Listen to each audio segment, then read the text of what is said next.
ଦେଖନ୍ତୁ ତିରୁପତି ମନ୍ଦିର ଏତେ ବଡ଼ ମନ୍ଦିର ହେଇକି ଯୋଉପଟେ ହେଲା ଏଇଟା ଗୋଟେ ନିନ୍ଦନୀୟ ଘଟଣା।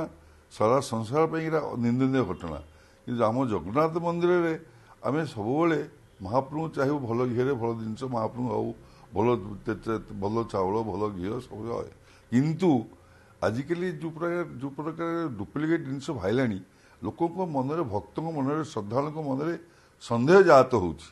ସେଥିଯୋଗୁଁ ମୁଁ ସ୍ୱାଗତ ଯୋଗ୍ୟ କରୁଛି ଯେ ଆମର କଲେକ୍ଟର ମହାଶୟ ହୁଅନ୍ତୁ କି ମୁଖ୍ୟ ପ୍ରଶାସକ ହୁଅନ୍ତୁ ଏଇଟାକୁ ଫୁଲ୍ ଯାଞ୍ଚ କରି ଛାଡ଼ନ୍ତୁ। କଲେ ଶ୍ରଦ୍ଧାଳୁଙ୍କ ମନରେ ଆଉ ସେ ଦୁର୍ଭାବନା ରହିବନି କି ସନ୍ଦେହ ରହିବନି। ଭକ୍ତମାନେ କହିବେ ନାଇଁ ଜଗନ୍ନାଥଙ୍କ ଠିକ୍ ଅଛି। କିନ୍ତୁ ଆଜିକାଲି ଆଜ୍ଞା ବିଶ୍ୱାସ କରିବେନି, କାହାକୁ ବିଶ୍ୱାସ ନାହିଁ। ଅଧାକୁ ଅଧା ଡୁପ୍ଲିକେଟ୍ କରି ଛାଡ଼ି ଦେଉଛନ୍ତି। ମାନେ ଆମେ ସିନା କହିଦେବା ଆପଣ ଜାଣିନାହାନ୍ତି ସେଇ ଜିନିଷ ଚାଲିଛି। ସେଥିଯୋଗୁଁ ଏଇଟା ନିହାତି ପକ୍ଷେ ଯାଞ୍ଚ ଛାଡ଼ିଲେ ଭଲ ହେବ ଏବଂ ସମସ୍ତଙ୍କ ପାଇଁ ମଙ୍ଗଳ ହେବ ଏବଂ ସମସ୍ତେ ବାହାରେ ଜାଣିବେ ଯେ ହାଇ ଆମ ଜଗନ୍ନାଥ ମହାପ୍ରଭୁ ଠିକ୍ ଭୋଗ ଚାଲିଛି। ନହେଲେ ସେ ଆପଣ ଦେଖନ୍ତୁ କେତେ ଆଡ଼େ କ'ଣ କେତେ କ'ଣ ବାହାରିଲାଣି, ମାନେ ଦୁଃଖଦାୟକ ଘଟଣା ହେଉଛି। ଆଉ ମହାପ୍ରଭୁ ମେନ୍ ଭୋଜନ କ୍ଷେତ୍ର, ସେ ଡେଲି ମାନେ କୁଇଣ୍ଟାଲ କୁଇଣ୍ଟାଲ ଘିଅ ମହାପ୍ରଭୁ ଭୋଗ ହେଉଛି। ସବୁଠି ଭଲ ଘିଅରେ ସବୁବେଳେ ଜଗନ୍ନାଥ ମନ୍ଦିରରେ ଭଲ ଘିଅ ଭୋଗ ହୁଏ। ସେଥିଯୋଗୁଁ ଏମାନେ ସେଇଟା ଠିକ୍ ଅଛି, ଆସୁଛି ଆସୁଛି ବଳୁଛୁ ନୁହଁ।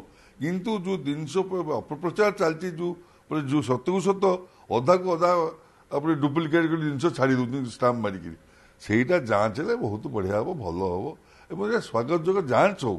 ହେଲେ ସମସ୍ତ ମନରୁ ସନ୍ଦେହ ଦୂର ହେବ। ଜୟ ଜଗନ୍ନାଥ।